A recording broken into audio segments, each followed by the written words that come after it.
Praise Lord అందరికీ. I'm Apurva. As we all know that we have entered into day 18 of this Lent season.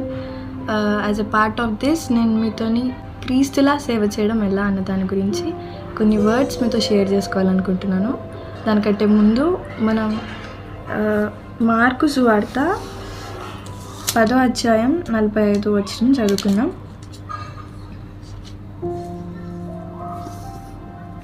మనుష్య కుమారుడు పరిచారము చేయించుకొనుటకు రాలేదు కానీ పరిచారము చేయుటకును అనేకులకు ప్రతిగా విమోచన క్రయధనముగా తన ప్రాణము ఇచ్చుటకును వచ్చుననెను.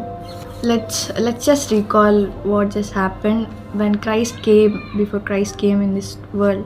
జెనసిస్ నుంచి చూసుకున్నట్లయితే ఆదాం ద్వారా సంక్రమించినటువంటి పాపము మానవులందరినీ పాపం అనే అంధకారంలోకి నెట్టేసింది. సో ఇలాంటి పాపం దేనికి దారితీస్తుంది ఇప్పుడు అంటే మరణానికి దారితీయడం ద్వారా. అంటే ఎలాంటి మరణం? అది ఆత్మీయ మరణం. అంటే యుగ యుగాలు పాతాళంలో నరక వేదన అనుభవించేటువంటి మరణం అది. ఆత్మీయ మరణం అంటే ఒక ఆత్మ పాతాళంలో నశించిపోవడమే ఆత్మీయ మరణం. సో అపవాది ఏం చేశాడు అంటే ఆదాము అవ్వలను ప్రేరేపించి వారిని మోసపుచ్చి ఈ పాపం అనేటువంటి అంధకారంలోకి ప్రతి ఒక్క మానవుల్ని అంధకారంలోనికి నెట్టివేయడం జరిగింది. So it impacted on every human being on this world.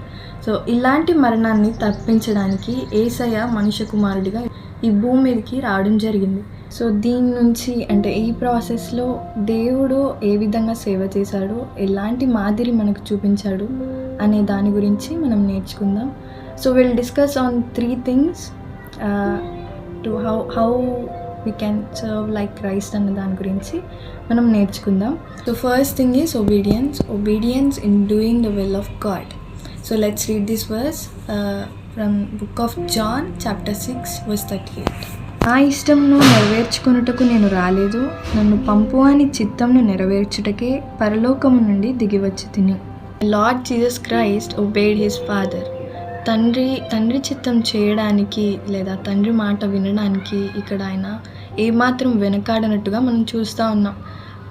Will also see a verse in first book of Samuel. పొట్టేళ్ళకు రొవ్వు అర్పించట కంటే మాట వినుట శ్రేష్టం అన్న దాని గురించి మనం చూస్తున్నాం. To obey is better than sacrifice.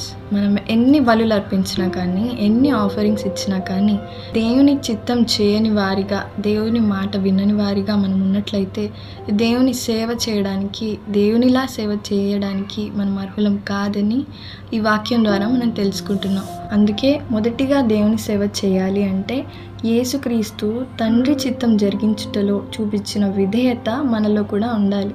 Second thing is being humble or humility. Let's read this verse from book of Philippians chapter 2 verse 6 to 7.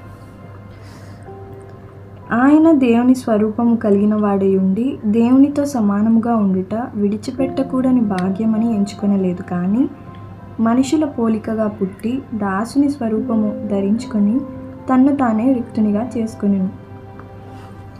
ఇక్కడ మనం చూసినట్లయితే యేసుక్రీస్తు ఏ విధంగా ఈ భూమి మీదకి వచ్చాడు? How did he come? He came as a servant. దాసుని స్వరూపంలో ఈ భూమి మీదకి రావడం జరిగింది. For suppose let's consider a son of richest man in the world who has authorities and powers over everything, who is leading a luxurious life. అతన్ని ఇప్పుడు ఒక సర్వెంట్గా లేకపోతే దాసుడిగా ఉండాలని అతను కోరుకుంటాడా? No, because he has money, he has villas, he has cars, everything. So సిమిలర్గా అదేవిధంగా యేసుక్రీస్తు కూడా దేవుని కుమారుడిగా ఉన్నాడు. దేవుని కుమారుడిగా ఉండి కూడా, దేవునితో సమాన హక్కులు ఉండి కూడా అది విడిచిపెట్టకూడని భాగ్యము అని తలుచుకోకుండా ఈ భూమి మీదకి దాసుని స్వరూపంలో తండ్రి చిత్తం నెరవేర్చడానికి వచ్చాడు.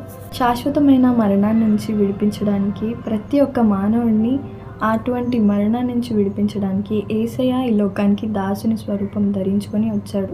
ఆయన శిలువ మరణం ద్వారా పాప విమోచన చేసి మనలను కూడా పరలోక రాజ్య వారసులుగా చేయాలని మాత్రమే యేసయ్య ఈ లోకానికి పరిచారకుడిగా లేదా దాసుడిగా వచ్చాడని మనం చూస్తూ ఉన్నాం. ఇలాంటి తగ్గింపు మన జీవితాల్లో కూడా కలిగి ఉన్నట్లయితే దేవునిలా సేవ చేయగలుగుతాం. Third thing is suffering. Yesukristu ఈ భూమి మీద ఎన్నో రకాలైనటువంటి శ్రమలు అనుభవించడం జరిగింది. There is no crown without a cross. అంటే many people hated Jesus and crucified him. చాలామంది అతని మీద లేనిపోయినటువంటి నిందలు మోపి అనేక రకాలుగా హింసించారు, ఉమ్మివేశారు, కొరడాలతో కొట్టారు, ఇంకా చాలా రకాలుగా దేవుణ్ణి బాధపరిచారు, శ్రమకి గురయ్యేలా చేశారు. ఇంత జరుగుతున్నప్పటికీ యేసయ్య మౌనంగా ఉన్నాడు. ఎందుకు? మన మీద ప్రేమ, దేవుని పట్ల విధేయత కలిగి ఉన్నాడు కాబట్టి. Let's read this verse from book of John 15:20. లోకులు నన్ను హింసించిన ఎడల మిమ్మును కూడా హింసింతురు. ఇక్కడ దేవుడు మనతో చెప్తున్న మాట ఇది. దేవుడిని హింసించినటువంటి విధంగానే మనల్ని కూడా ఈ లోకం ద్వేషిస్తుంది. లోకంలో ఉన్నవారు ద్వేషిస్తూ ఉంటారు. ఎప్పుడు దేవుని మాటను గైకొని దేవుని పోలి మనం నడుస్తున్నట్లయితే ఖచ్చితంగా లోకంలో ఉన్నటువంటి వారు మనల్ని చూసి వెక్కిరింతలు చేస్తూ ఉంటారు, ద్వేషిస్తూ ఉంటారు, ఇంకా అనేక రకాలుగా శ్రమకు గురయ్యేలా చేస్తారు. So if you are ready to face this kind of sufferings, then you will be able to serve like Christ. Thank you.